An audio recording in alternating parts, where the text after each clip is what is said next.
రమగారి అంటే అసలు ఈ అక్షర సెంటర్ అనేది అసలు ఎప్పుడు స్టార్ట్ చేశారు? ఎన్ని సంవత్సరాల నుండి అది రన్ అవుతోంది అసలు? అక్షరా సెంటర్ 2011లో స్టార్ట్ చేశాను మేడం. ఇప్పటికి 14 సంవత్సరాలు కంప్లీట్ చేసుకున్నాను. నార్మల్ టీచర్స్ వేరు అండ్ స్పెషల్ చిల్డ్రన్కి టీచర్స్ వేరు అండ్ స్పెషల్ స్కూల్స్ మీరు రన్ చేస్తున్న అక్షర సంస్థ వేరు. అంటే అసలు ఇది స్థాపించడానికి అసలు ఎవరు మిమ్మల్ని ఇన్స్పైర్ చేశారు? నేను 20 ఇయర్స్ ఆంధ్రమేళ సభ స్కూల్లో పనిచేశాను, స్పెషల్ స్కూల్లో. అక్కడ చూశాక ఆ పిల్లల్ని అడ్మిషన్స్ చూశాక అది కంప్లీట్ స్పెషల్ స్కూల్. ఆ స్పెషల్ స్కూల్లో అన్నిటి మీద ఫోకస్ చేస్తారు కాబట్టి వాళ్ళకి మెయిన్ ఇంపార్టెన్స్ కమ్యూనికేషన్ లేని వాళ్ళకి లైఫ్ లేదు. కాబట్టి అక్కడ చూసాక నేను ఓన్గా పెట్టుకుంటే ఇంకా సర్వీస్ ఎక్కువ ఇవ్వగలను, సొసైటీలో ఎక్కువ డెవలప్ చేయగలను, పిల్లలు ఇంకా చేయను, నాతో పాటు కొంతమందికి ఎంప్లాయ్మెంట్ ఇవ్వగలను అనే ఉద్దేశంతో నాకు అక్కడ చేశాక నాకు ఐడియా వచ్చింది. దీనికి మా నాన్నగారి ప్రోత్సాహం చాలా ఉంది. మా నాన్నగారికి కోరిక ఉండేది, నాంపల్లి వెంకటరంగారావు గారు. ఆయన స్పెషల్ ఎడ్యుకేషన్లో చేశారు. ఆయనకి మన చేత ఎవరి చేతైనా ఇలా పెట్టించాలి, సొసైటీలో పిల్లలకి హెల్ప్ చేయాలి, ఏదైనా చేయాలన్న ఉద్దేశంతో నాన్న చెప్పినప్పుడు నేను ఇది చేయడానికి ప్రారంభించాను. సో మీ నాన్నగారు మీకు ఇన్స్పిరేషన్? అవును మేడం. ఓకే. మీ ఫ్యామిలీ బ్యాక్గ్రౌండ్ ఏంటి రమగారు అసలు? అంటే మీరు ఎక్కడ పుట్టారు, ఏం చదువుకున్నారు? నేను హైదరాబాద్లోనే పుట్టాను, హైదరాబాద్లో పెరిగాను. 1998లో స్పెషల్ డిప్లొమా చేశాను, స్పీచ్ అండ్ లాంగ్వేజ్ డిప్లొమా చేశాను. అక్కడి నుంచి నా కెరీర్ స్టార్ట్ అయింది. ఓకే. అక్కడి నుంచి జాబ్ చేస్తూ ఓపెన్ యూనివర్సిటీస్ చదువుతూ స్పెషల్ బీఎడ్ చేశాను, పీజీ కూడా కంప్లీట్ చేశాను.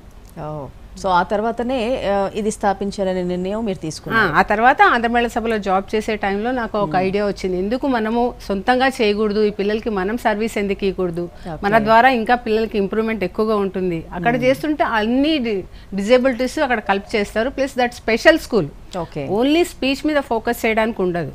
నాకు స్పీచ్ మీద ఫోకస్ చేసి వీళ్ళకి మాటలు నేర్పించి ఆ తల్లిదండ్రులలో సంతోషం చూడాలనే ఒక ఇది ఉండింది. దట్టు నాకు ఈ ఫీల్డ్లో చాలా ప్యాషన్ ఉంది, ఈ పిల్లలకి ఏదైనా సర్వీస్ చేయాలి అనే ఉద్దేశంతో నేను ఇది ప్రారంభించడం స్టార్ట్. ఇలాంటిది స్థాపించాలి అని అనుకున్నప్పుడు సహజంగా మన ఫ్యామిలీ బ్యాక్గ్రౌండ్ అంటే సపోర్ట్ కూడా చాలా ఇంపార్టెంట్. ఎందుకంటే మ్యాక్సిమం వాళ్ళతో స్పెండ్ చేసినప్పుడు ఫ్యామిలీని కూడా మనం మిస్ అవుతూ ఉంటాం.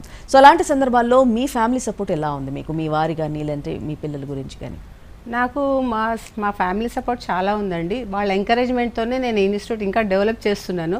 ఇంకా వాళ్ళ కోరిక ఏంటంటే ఇంకా డెవలప్ చేసి ఇంకా బ్రాంచెస్ తెరవాలి, వరల్డ్ వైడ్ చేయాలి, పిల్లలకి ఇంకా ట్రైన్ చేయాలన్న వాళ్ళ కోరిక. వాళ్ళ సపోర్ట్తోనే నేను ఇంకా పైకి వస్తున్నాను. ఓకే. సో ఫుల్ సపోర్ట్ ఉంది మీకు.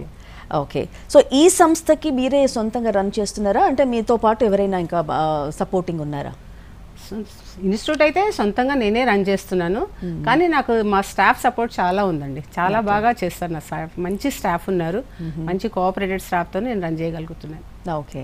యాక్చువల్లీ స్పీచ్ థెరపీ అంటే ఏంటి? స్పీచ్ థెరపీ అంటే కమ్యూనికేషన్ ప్రాబ్లం ఉన్న వాళ్ళకి, పిల్లవాడు పుట్టంగానే 1 సంవత్సరం తర్వాత మాట్లాడడం మొదలు పెడతాడు. ఆ 1 ఇయర్ తర్వాత కూడా బాబు మాట్లాడలేకపోతే వాడికి కమ్యూనికేషన్ ప్రాబ్లం ఉందని మనం గుర్తించవచ్చు. అది ఇట్లాంటి ప్రాబ్లం చాలా వాళ్ళకు వస్తుంది. నార్మల్ కిడ్స్ అయితే 1 ఇయర్ కల్లా 2 లెటర్ వర్డ్స్ మాట్లాడతారు. మనం 1 ఇయర్కే డిటెక్ట్ చేయవచ్చు ప్రాబ్లం ఉందని. దీంట్లో చాలా టైప్స్ ఉన్నారు, చాలా డిజేబిలిటీస్ ఉన్నాయి. ADHD, ASD, attention deficit hyper active disorder, autism spectrum disorder, down syndrome, mental retardation, hearing impaired, learning disabilities. చూడడానికి అంతా బాగుంటారు కానీ కమ్యూనికేషన్ మాత్రం అన్ని పనులు చేస్తారు. కమ్యూనికేషన్ ఉంది, వాళ్ళని లెర్నింగ్ డిజేబిలిటీ అంటారు అనమాట.